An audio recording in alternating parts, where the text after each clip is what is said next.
Hello all my law school friends, my name is Forge and welcome to the 1.11.0.5 beta. So this is a new beta for Minecraft Bedrock Edition that just released yesterday, and I really want to go ahead and show you guys the changes that they have done with this beta, because while it's very small, they do have a few exciting bug fixes that's actually going to be really good in the long run, and that's just going to go ahead and make Minecraft a lot better. So we're going to go ahead and begin with the changes for this beta. So we only have two of them. We have ourselves text-to-speech and now reads all of the different chat stuff and also reads all of the different dialogue and notifications. So whenever you go ahead and use notifications, so let's say you get yourself an achievement, it's going to say so and so just earned an achievement. It's going to go ahead and like do something like that. It's not going to do that voice, but it's going to do something similar to that. But anyway, we have ourselves some block texture changes and some mob texture changes. This is the new zombie horse texture, has more highlights inside of it. Then this is the new skeleton horse texture, has some more cracks in there, and just looks a lot better. And plus the chest is a little bit more hollow. I mean, it looks like it's a lot more hollow in many ways. It looks a lot more like a skeleton. So then we have ourselves some block texture changes. So right here, we have ourselves the new stained glass, and I really do like this. It looks really great. No more pixels in our faces. This is the brand new snow grass texture. Looks a lot better. Then this is the new grass texture. Now, the top of the grass has not changed, okay? I mean, I don't think it's changed at all, but the siding of the grass has changed a little bit. So it's a little bit more further down than it once was, and it does look a lot better, and I really do like that. But anyway, that's enough of that. We're now going to go ahead and move on to the bug fixes, because that's where this beta has all of its nice and tasty stuff. But let's just go ahead and get right into it. So for the crashes / performance, they fixed several crashes that could occur during gameplay. They fixed a crash that could occur when importing a 1.10 beta world with experimental gameplay disabled. And then they fixed a crash when villagers died. So I like to call that the villager curse, because when a villager dies, your game just crashes. The villager didn't like it when you killed him, aka he didn't like your device when it killed it. But anyway, that's enough for that. We're going to move on to the raids. So they removed the placeholder explosion sound that would happen when a raid ends. A directional horn will play to help find remaining raiders. They fixed the boss bar not emptying when a raid was completed. They fixed the raid not starting on Android devices. Raids no longer break when switching to peaceful difficulty, then back to normal. Yeah, that was a major thing. I think I have a world on here that is like that, to where like I switched it to peaceful mode, and then I went back to like easy mode, and the boss bar would not go away. Okay, no matter what I tried, the boss bar just wouldn't go away. It was very annoying. But then raiding mobs will now attack players that attack them. Raiding mobs will now move through water to get to a village. Raiding mobs can no longer spawn on leaves. Imagine just having raiders just spawning on top of treetops. I mean, it'll be like an ambush right there. No pun intended. Because of the bush part and ambush. But if all villagers are killed during a raid, all nearby players will receive bad omen. Ravagers can now spawn with evokers. Yeah, that's a big thing. Okay, these actually, I don't think Java Edition actually has these yet. With the evokers, do not get these mixed up with the vindicators. Okay, the vindicator right here, of course, you can get flung right there. Wow, he died around that roof. But basically, evokers, they do not spawn in raids on Java Edition yet, I don't think. But an evoker basically spawns in the Vexes, and it's going to make raids a lot more difficult and also a lot more interesting, to be honest. I really do like that. So anyway, witches now have a higher priority to move into villages during raids. They remove particles around players that have arrow of the village.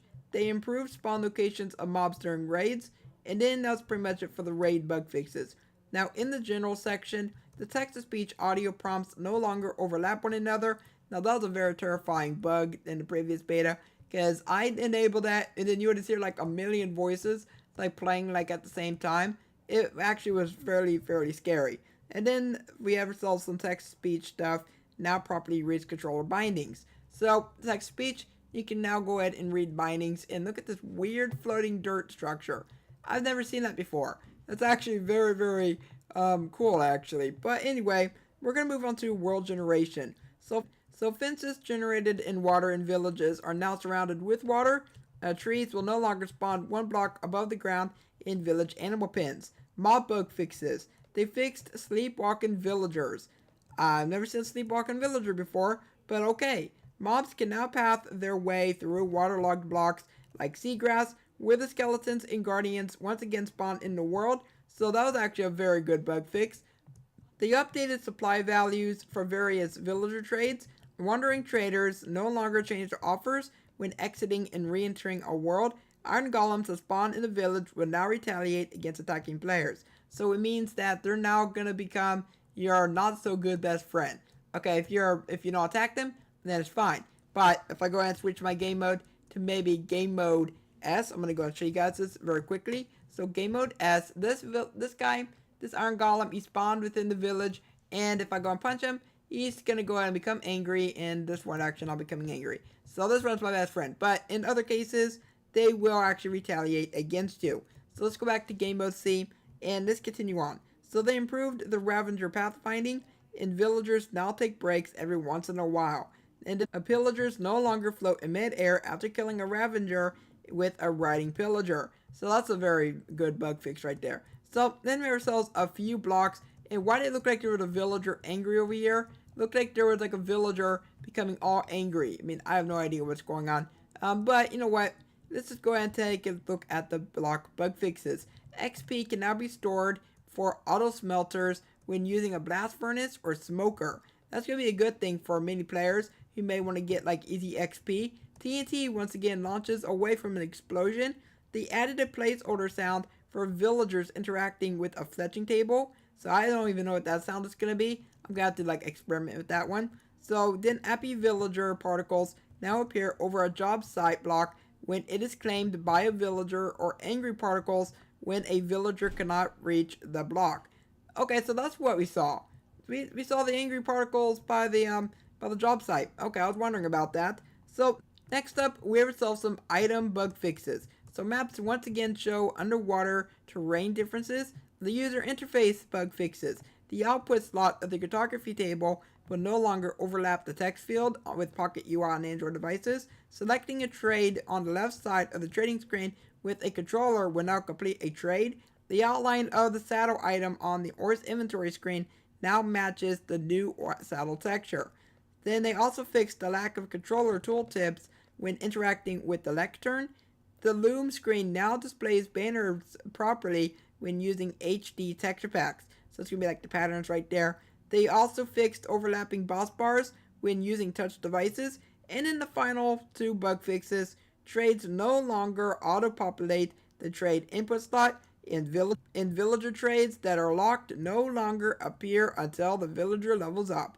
And you guys go. That is it for all the bug fixes. And oh my goodness, that was a lot of bug fixes right there. But they are pretty good for the game in the long run. But I do want to hear your thoughts on what you think of this brand new beta.